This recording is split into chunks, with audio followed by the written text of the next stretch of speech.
Welcome back to another edition of A Greener Bluegrass. Joining me now is Matt Fiscus, who is with the Kentucky Home Energy Performance Program with the Kentucky Housing Corporation. Matt, you've been with us before. You're an energy expert, former contractor, doing a lot of things. And now that summertime is here, the air conditioner is kicked on, and we would like to talk to you today about some tips to help people be more efficient, how they cool their house, and what are some tips that we can talk about to help them out. No question about it, Mark. Thanks so much for having me back, and we're excited to help all the Lexingtonians look at some of their problems that could be going on in their home, and we can definitely give them some recommendations on some energy saving and comfort level savings as well. Well, I know, one of the first things people look at and they talk about cooling their house is my thermostat. Well, what's the best temperature? So why don't we start inside and let's talk about the thermostat. Sounds great.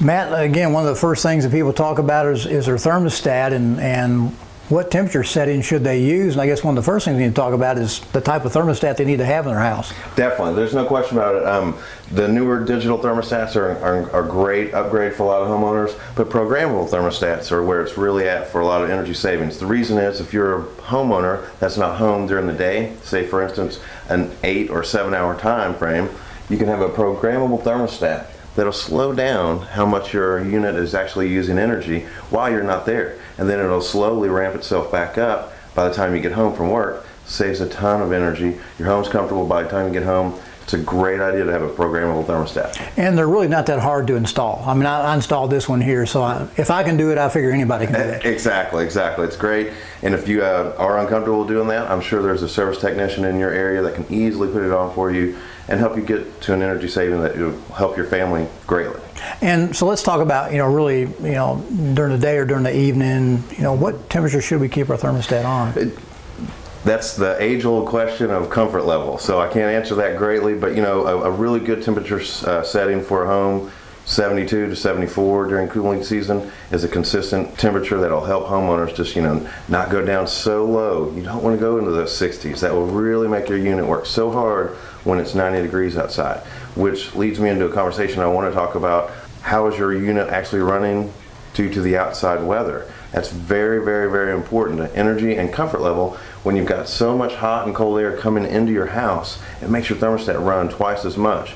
So actually having an energy audit from one of your utility companies would be a great thing for a homeowner to actually take the time to do. See if their house is actually getting a lot of airflow from the outside, because if you can slow down that airflow from getting an energy audit and they find out how leaky your house is or isn't, you can slow down how much your thermostat runs. It's an amazing building science procedure that people have just not been aware of for many years in construction. And for our viewers at home, check with your utility company to see if they offer a home energy audit. And if they don't, there are contractors available that can come in and perform the same audit for you. There's no question about it. Kentucky Housing Corporation has an energy program. They can go to our website. They can find out what contractors could help them. But definitely, there's no question about it. Contact your utility provider and see if they can actually help you with an energy audit and find out how you can slow down your energy use and get a much more comfortable home. We're talking about the outside and making things work harder. Let's go outside and look at the unit outside. Sounds great.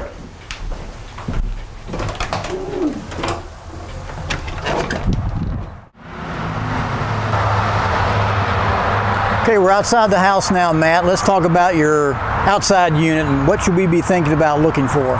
Well, there's no question about it. As we go into cooling season, and that's kind of why we're wanting to have this segment, it's always good to have your unit serviced. I mean, if you can look at it and think of it this way, your unit can almost have a miles per gallon, which sounds weird, but your car can function the same way. If it's bogged down with bricks, the car, and the windows are open, and you're going full speed, you're not going to get the miles per gallon that the manufacturer says you're going to get, because you're just not performing at the right performance.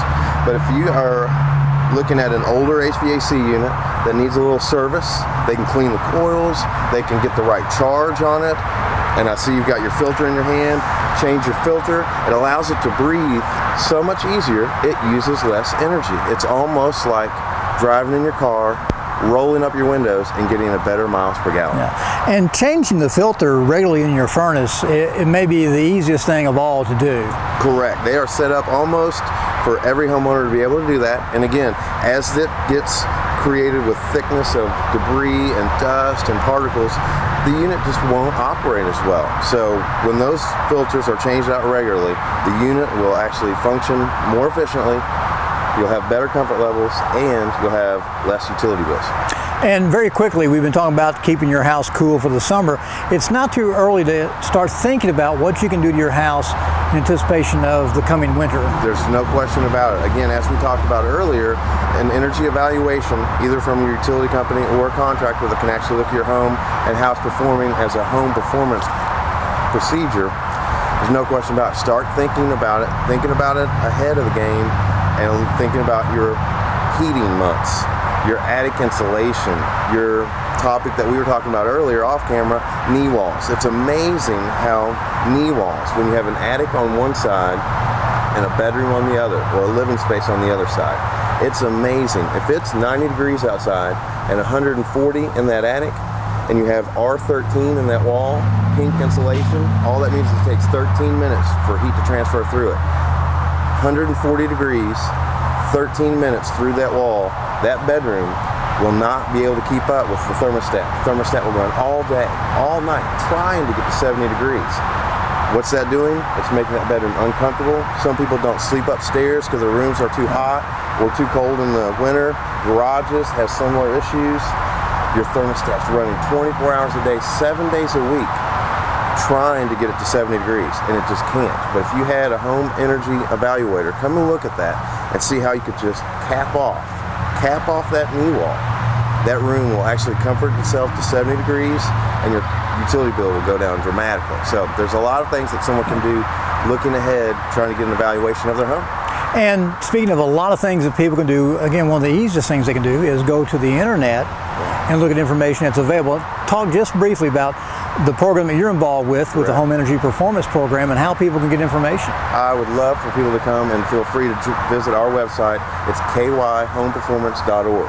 It's housed through the Kentucky Housing Corporation. It's an energy program where we actually help homeowners and contractors find each other so they can actually make sure that they can reduce the energy of Kentucky. We are actually a state program. We cover 120 counties out of all the counties in Kentucky, and we actually help homeowners find those contractors and help them actually join together to get a plan of how to make their homes energy efficient, and also finance it through the Kentucky Housing Corporation. So if someone needed new heating and air, needed a lot of attic insulation, needed some type of work to be done, needed new windows, they can actually finance it through a state program now that is called kyhomeperformance.org. Great. Matt, thanks for joining us again on A Greener Bluegrass. We'll be joined in a few moments by Esther Moberly with our Division of Waste Management. We'll be back in just a moment.